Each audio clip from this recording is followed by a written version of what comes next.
Minerva അക്കാദമിയിൽ 3-ഇയർ degree കോഴ്സുകൾ ആരംഭിച്ചിരിക്കുന്നു.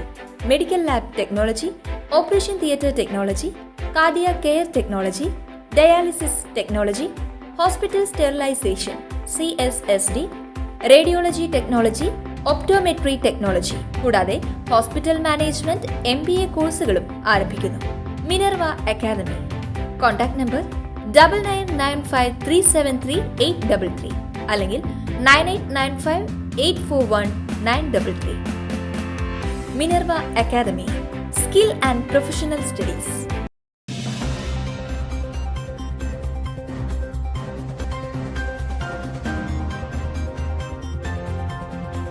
എനി ടൈം ഞങ്ങളെ സംബന്ധിച്ച് ഈ സോഷ്യൽ മീഡിയ നല്ല രീതിയിൽ തന്നെ പ്രചരണം എല്ലാ സംഘടനകൾക്കും ലഭിക്കുന്നുണ്ട്. കാരണം എന്ന് പറഞ്ഞാൽ നാട്ടിലെന്ത് പരിപാടി ഉണ്ടെങ്കിലും എനി ടൈമൊക്കെ വന്നിട്ട് അത് കവർ ചെയ്യുന്നുണ്ട്. അപ്പം നമ്മളെ സംബന്ധിച്ച് കാര്യങ്ങൾ അറിയാനും കഴിഞ്ഞിട്ടുണ്ട്.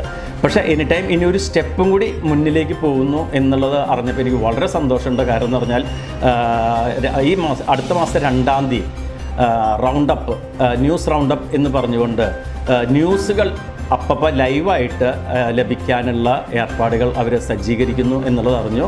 എന്തായാലും എനി ടൈമിനെ സംബന്ധിച്ച് ഈ ഒരു പരിപാടി വളരെയധികം ഞങ്ങൾക്ക് വീക്ഷിക്കുന്നവരെ സംബന്ധിച്ച് വളരെ ഉപകാരപ്രദമാണ്. എല്ലാവിധ ആശംസകളും നേരുന്നു. എനി ടൈം ഇനിയും കൂടുതൽ ഈ റൗണ്ടപ്പ് ടൈമിൽ ന്യൂസ് ഹവേഴ്സ് കൂട്ടണം.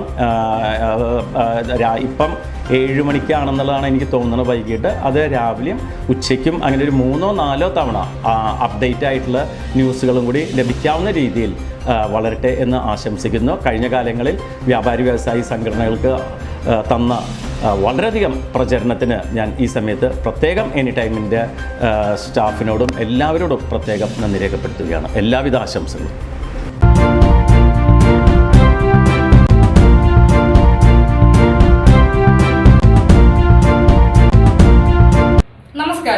എനി ടൈം ന്യൂസിലേക്ക് സ്വാഗതം. ഞാൻ നിബി രാജേഷ്. നടൻ ജയസൂര്യക്കെതിരെ ലൈംഗിക പീഡന പരാതി നൽകിയ നടിക്ക് സോഷ്യൽ മീഡിയയിൽ ഭീഷണി. ഫേസ്ബുക്കിലൂടെയാണ് ഭീഷണി. പരാതിക്കാരി തന്നെ മെസ്സഞ്ചറിൽ വന്ന ഭീഷണി സന്ദേശം ഫേസ്ബുക്കിലൂടെ പുറത്തുവിട്ടിട്ടുണ്ട്. ഡി കോപ്പയെ, വല്ല കള്ളക്കേസും ആണെങ്കിൽ പിന്നെ ഉള്ളത് ഞങ്ങൾ തീരുമാനിക്കും. ഞങ്ങൾക്ക് ജയേട്ടനാണ് വലുത്. നിന്റെ ഫുൾ ഡീറ്റെയിൽസ് നമുക്കറിയാം. അതൊക്കെ ന്യൂസ് ചാനൽ വഴി പുറത്തേക്ക് വിടുമെന്നാണ് ഭീഷണി സന്ദേശത്തിലുള്ളത്. അന്വേഷണ സംഘത്തിന്റെ ഉത്തരവ് സ്ക്രീൻഷോട്ട് ബാക്കി അവർ നോക്കിക്കൊള്ളും. ഉറവിടവും എന്ന ക്യാപ്ഷനും ഈ സ്ക്രീൻഷോട്ടിനൊപ്പം പങ്കുവച്ചിട്ടുണ്ട്. നടിയോട് ലൈംഗികാതിക്രമം കാണിച്ചെന്ന പരാതിയിൽ ജയസൂര്യക്കെതിരെ കഴിഞ്ഞ ദിവസമാണ് പോലീസ് കേസെടുത്തത്. തിരുവനന്തപുരം കന്റോൺമെന്റ് പോലീസ് ജാമ്യമില്ലാ വകുപ്പുകൾ പ്രകാരമാണ് ജയസൂര്യക്കെതിരെ കേസെടുത്തത്. സെക്രട്ടേറിയറ്റിലെ സിനിമാ ചിത്രീകരണത്തിന്റെ ശുചിമുറിയുടെ സമീപത്ത് വെച്ച് ലൈംഗികാതിക്രമം നടത്തിയെന്നാണ് പരാതി. എന്നാൽ ജയസൂര്യ ഇപ്പോൾ വിദേശത്താണ് ഉള്ളത്. അറസ്റ്റ് ഭയന്ന് താരം നാട്ടിലേക്ക് മടങ്ങില്ലെന്നാണ് സൂചന. നിലവിൽ ന്യൂയോർക്കിലാണ് താരം ഉള്ളത്. ഇവിടെ തന്നെ തുടരാൻ ജയസൂര്യ തീരുമാനിച്ചതായിട്ടാണ് റിപ്പോർട്ടുകൾ. ന്യൂയോർക്കിൽ നിന്നുകൊണ്ട് മുൻകൂർ ജാമ്യം തേടാനും ജയസൂര്യ ശ്രമം തുടങ്ങിയിട്ടുണ്ട്. നിലവിൽ കടമറ്റത്ത് കത്തനാർ എന്ന സിനിമയുടെ ഷൂട്ടിങ്ങിലാണ് ജയസൂര്യ ഇപ്പോഴുള്ളത്. അതിൻ്റെ ഭാഗമായിട്ടാണ് ന്യൂയോർക്കിൽ എത്തിയത്.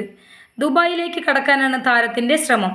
ഏതാനും ദിവസം കൂടി ന്യൂയോർക്കിൽ താമസിച്ച ശേഷമാണ് ദുബായിലേക്ക് പോകുക. നാട്ടിലെത്തിയാൽ അറസ്റ്റ് ചെയ്യാനുള്ള സാധ്യത ശക്തമാണെന്ന് ജയസൂര്യ കരുതുന്നുണ്ട്. ഇതുവരെയും ഔദ്യോഗിക പ്രതികരണങ്ങളൊന്നും ജയസൂര്യയുടെ ഭാഗത്തു നിന്നും ഉണ്ടായിട്ടില്ല. ജയസൂര്യക്കെതിരെ മറ്റൊരു നടി കൂടി പരാതി നൽകിയതോടെയാണ് താരം പ്രതിസന്ധിയിലായത്. 48 മണിക്കൂറിനുള്ളിൽ 2ാമത്തെ ലൈംഗിക പീഡന കേസാണിത്. കരമന പോലീസാണ് കേസ് രജിസ്റ്റർ ചെയ്തത്. News desk any time news. കൂടുതൽ വാർത്തകൾക്ക് ഞങ്ങളുടെ ചാനൽ സബ്സ്ക്രൈബ് ചെയ്യുക, ഫേസ്ബുക്ക് ഫോളോ ചെയ്യുക. വാർത്തകൾ വേഗത്തിലറിയാൻ എനി ടൈം ന്യൂസ്.